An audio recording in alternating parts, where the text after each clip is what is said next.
Beyonce left Lizzo out of her usual mentions on tour just hours after sexual harassment allegations involving the rapper came to light. Beyonce replaced Lizzo's name in her Break My Soul remix, sung in Boston, Massachusetts on Tuesday night. The 41-year-old singer had been singing the Queen's remix to her dance track, in which she previously mentioned Lizzo's name amongst many other black artists, including her sister Solange Knowles. When it came to mentioning the rapper's name, she repeated Erykah Badu's 4 times instead. In a clip shared on Twitter, however, Beyonce also appears to miss singing Destiny's Child pal Kelly Rowland and Lauryn Hill's names too. Whether the repetitive Badu was intentionally done in a bid to not say Lizzo's name or not, the moment has become a talking point on Twitter following allegations against the rapper. Lizzo and her production company are being sued by 3 former dancers over allegations of sexual harassment and the creation of a hostile work environment. The rapper is yet to address the allegations publicly but is likely to in court. Express.co.uk has contacted a representative for her for comment. The complaint, filed in Los Angeles on Tuesday, was brought against the About Damn Time singer, real name Melissa Vivian Jefferson, and her production company Big Grrrl Big Touring, Inc., BGBT. The 3 dancers, Ariana Davis, Crystal Williams, and Noel Rodriguez, claim they were subject to sexual, religious and racial harassment, disability discrimination, assault and false imprisonment, among other allegations. Ms. Davis and Ms. Williams were eventually fired from their positions, while Ms. Rodriguez resigned over the appalling behavior, according to West Coast employment lawyers, who are representing the plaintiffs. Part of the lawsuit, obtained by the PA news agency, details a trip to Amsterdam's red light district which took place in February 2023.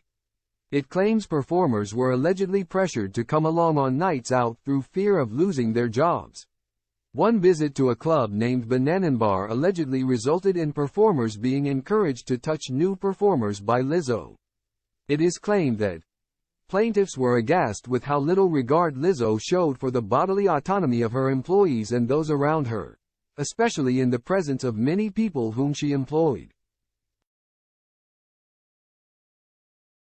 The Grammy-winning singer is known for her advocacy of body positivity and inclusivity in her music, with her plus-sized performers hired through her reality show Watch Out for the Big Girls. The dancers accused Lizzo of calling attention to Ms. Davis' weight gain and later berating and then firing her on the spot after she recorded a meeting because of a health condition. Lizzo also hurled expletives at her dancers and acted aggressively towards Ms. Williams by cracking her knuckles and balling her fists, the complaint stated.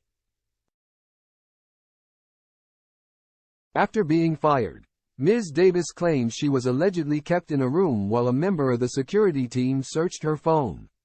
Elsewhere, it was claimed Lizzo accused dancers of not performing up to par and repeatedly accused the dancers of drinking alcohol before shows even though the dance cast had never partaken in such a practice.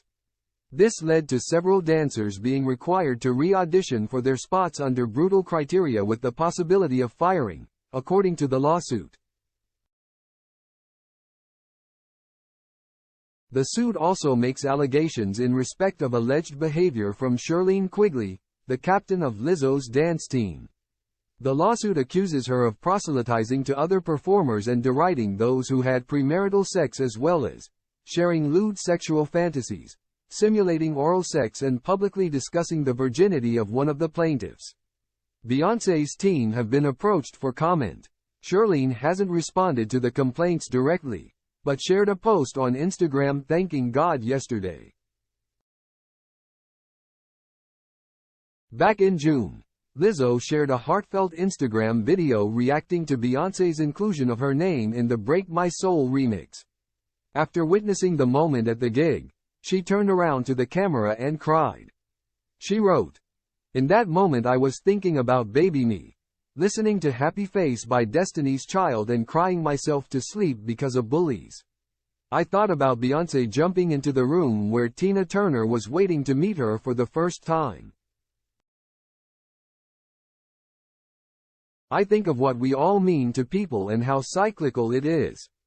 We are all so infinitesimally and maximally connected and significant. It's an honor. Thank you at Beyonce. During her Grammy speech back in February, she also credited Beyonce for changing her life. She told the performer, "The way you made me feel, I was like, I want to make people feel this way with my music."